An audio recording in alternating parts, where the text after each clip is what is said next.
Hey YouTube, JoelBoy here. So today I have an interesting topic that honestly I skipped over during the Zoe arc and should have been covered there, but is going to be covered now. And something that I feel like should be an obvious conclusion for a lot of people to discuss, but I really haven't seen anyone put these two dots together, so I felt like finally doing it in this video today. So in this video I want to talk about Zunisha, the elephant which carries the island of Zoe. I want to talk about Momonosuke's power, which we saw that he has control over Zunisha in some way, and that this is unique. And then I also want to talk about where Zunisha is going, and a connection that we made in the past when we first saw the island of Zoe in the first place. So without further ado, let's get right into this. So I think it's important to begin here, but Momonosuke has a power, and this power is a big deal. I've gone so far as to speculate that this is the actual power of Uranus, but it doesn't have to be Uranus.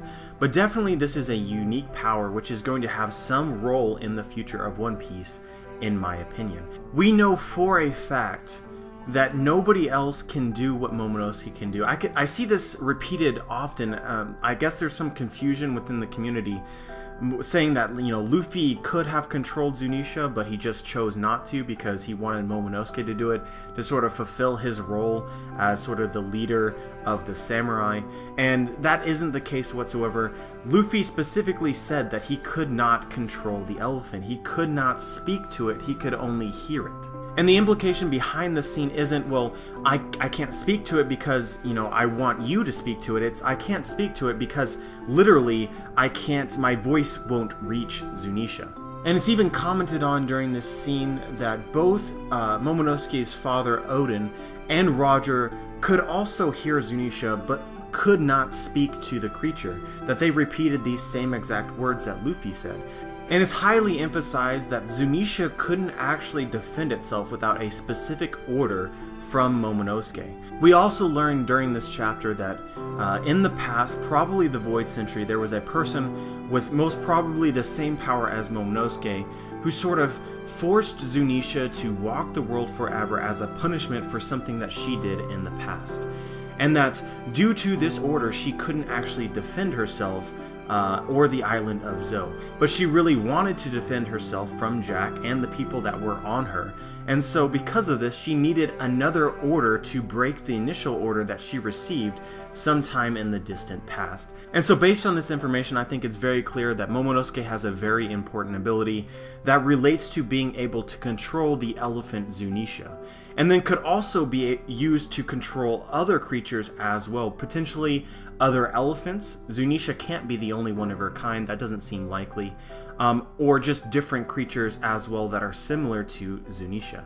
And I think this is further emphasized by the fact that at the end of the Zoe arc, Momonosuke stayed behind with Inarashi to figure out better how his powers work. He wants to have another conversation with Zunisha, which I think implies and foreshadows the fact that this isn't the last time that we've seen, or we're going to see, Momonosuke use this power.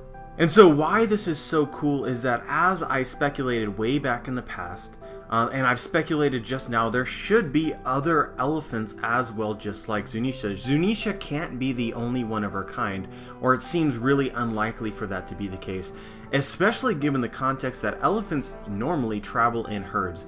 You hardly ever find an elephant by itself, and if you do, they're easy prey for lions, or I guess in this case, woolly mammoths.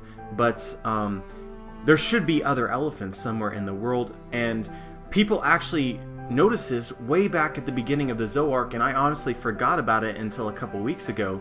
But there's already been speculation as to the idea that we've already seen the rest of Zunisha's herd. And this is actually one of the biggest mysteries of One Piece that has potentially been figured out, which is that way back in the Florian Triangle arc, at the very end of the Thriller Bark arc, chapter 490, we meet the menacing giant denizens of the fog of the Florian Triangle.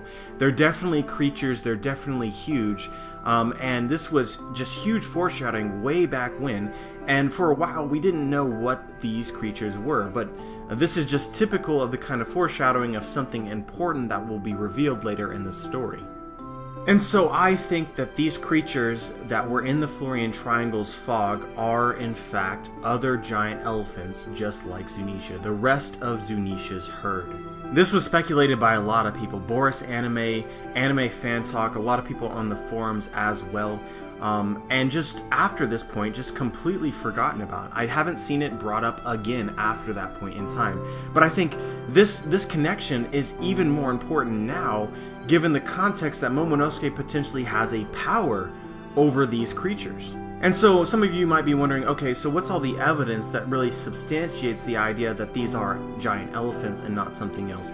And the main clue that we have is, first of all, they appear to be huge. They're definitely creatures because we see their eyes. And then also we see that they're within the Florian Triangle, which is, oddly enough, a very foggy place. And then going into Zunisha, what's also interesting is around Zunisha is also a dense fog that seems to be following Zunisha wherever she goes. So I honestly think that it's highly possible that Zunisha produces somehow the fog around her, and that would also apply to other members of her herd. And then given that there's even more of these elephants, at least 3 within the Florian Triangle, this would explain why the fog in the Florian Triangle is so huge, and encompasses a lot more area than just the fog surrounding Zunisha. There's just more elephants there. And so some of you might be wondering why it is that these elephants that are in the Florian Triangle haven't been discovered. And so my answer to this is actually pretty simple. First of all, the Florian Triangle is a place where ships go to die, and is often avoided by sailors and pirates, etc. And even if they don't avoid it, then they don't usually come out of it. So then they can't really report stories of having seen giant elephants. We also learn during the Zou arc, the beginning of the Zou arc, that there's actually a current that pushes ships away from Zunisha. As you get closer to Zunisha, you actually get pushed away, so you have to directly go towards her. So then if there's a bunch of these elephants within the Florian Triangle, and the fog is so dense that you can't see through it very well, and you don't really know exactly where you're going, then naturally the currents are going to push you away from the elephants, or around them, or whatever. And so then it's pretty easy to avoid these giant elephants, even if you manage to go in the Florian Triangle and then escape later on. So if you haven't noticed, I'm pretty convinced that these denizens of the Florian Triangle are in fact elephants, and so I think that this could legitimately be something Momonosuke learns from Zunisha during his conversation that he's supposedly going to have with Zunisha in the future, which is that she has a herd, she has a pact that exists on the other side of the Grand Line. And so this could possibly explain how Momonosuke in the future learns of these other elephants' existence and potentially uses them in some arc in the future through his ability to in some way command them. But I think some of you might be questioning right now that this is in fact Zunisha's herd, and that they could be elephants, but they may not be related to Zunisha in any way, because the biggest obstacle that we would need to overcome is the red line itself. How would Zunisha get across the red line in the first place? Because she's in the New World. These other elephants are in the Florian Triangle, which is in the Paradise section, and so in order for Zunisha to originally be a part of them, but then somehow end up in the New World, she would have had to cross the red line, and that frankly seems impossible. And so how could this have happened? Well, I think the most interesting possibility to explain this is the idea that Zunisha is 1,000 years old, right? So she is ancient. I think it's possible that in the past the red line never even existed in the first place. So this could potentially explain how Zunisha was separated from these other elephants. If the red line was somehow created during the Void Century, then that would be the easiest explanation to explain why these elephants might have originally been part of the same group, but now are separated by this huge uncrossable barrier. And I think there's also a good amount of foreshadowing that the red line is something that needs to be destroyed in One Piece. I'll cover this in a future theory because it really is a big deal. And so I'm not going to get into all the specific evidence, but there's definitely clues out there that the red line needs to be destroyed. And probably the biggest of all these is that the All Blue is a myth, but at some point it has to be realized because it's Sanji's dream. And the red line itself prevents the existence of the All Blue because it separates the seas. And so in order for the All Blue to be created, it would seem like the simplest answer to do this would be to destroy the red line. And if the Red Line didn't always exist in the world of One Piece, it would explain the myth of the All Blue in the first place, which is that this landmass didn't always exist, and at some point in time there was an area that connected all the various seas of One Piece. In fact, it wouldn't have been various seas of One Piece, it would have just been one sea. And so all this information also might reveal where Zunisha is going. There were some hints at the end of the Zou arc where a random mink sort of asked Zunisha, where exactly are you going? And I think a good answer for this is to return back to her herd. Now, of course, there's this order from long ago that basically she should walk the world forever.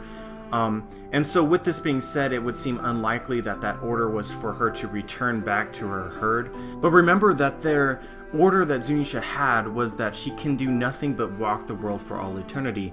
So she's not being led to go anywhere by this ancient order that she received. So with this being said, she can go wherever she wants to do, but she can only act at the behest of a command in regards to everything else. So it's very possible she would just like to return home. But of course she still can't do that until the Red Line is destroyed, because the Red Line is an uncrossable barrier that prevents this. And so another really interesting speculation that can be derived off of this is that, keep in mind that the minks have been living on top of Zunisha for 1,000 years. So 1,000 years possibly dates back to the time in which Zunisha was actually with the rest of her herd. And so what's interesting about this is that we see different races in the world of One Piece, but I think a lot of people often confuse races for the actual tribes, which is that the Tontatta are dwarves, but Tontatta, not every dwarf is a Tontatta. Tontatta is a specific dwarf village. The same applies to the giants of Elbaf. There are other giants out there that are not giants of Elbaf. Elbaf is just a specific island with giants on them. It's a giant tribe, I guess. But there's other giants as well. Jaguar D Sol is a giant of a different tribe other than the Elbaf giants. And so what's interesting about this is that we only have really evidence that there's minks existing on Zou. And that's it. There's no other minks in any other part of the world, especially given the context that even in Big Mom's Totland, the only minks that are there seem to be other minks that were originally on Zou. So is Zou the only place where minks exist, or are there other potential places where we could find minks? And I think a possible answer to this is that maybe the other minks are in the Florian Triangle on top of these other elephants that are part of Zunisha's herd. And so why haven't we heard about these other mink tribes that exist on these other elephants? Well, because minks naturally seclude themselves from the world. And then also existing within the Florian Triangle prevents people from encountering them or the elephants that they live on top of. And so with this being said, it's possible that they just have their own communities completely isolated from the rest of the world, whereas Zunisha traveling by herself is much more accessible than these other groups within the Florian Triangle, and thus are more readily likely to leave Zunisha and or be discovered by travelers. And so with this being said, it's possible that these minks are the actual reason why many ships go missing when they enter the Florian Triangle. But yeah, guys, I think that's enough speculation for today. Let me know what you think about this. Let me know if you like any of the conclusions that I came to within this theory, or have any reasons to potentially dismiss any of the theories that I mentioned. Let me know what you think. Like the video if you like anything that I discussed. I would appreciate it if you subscribed. And as always, dudes, have a wonderful day.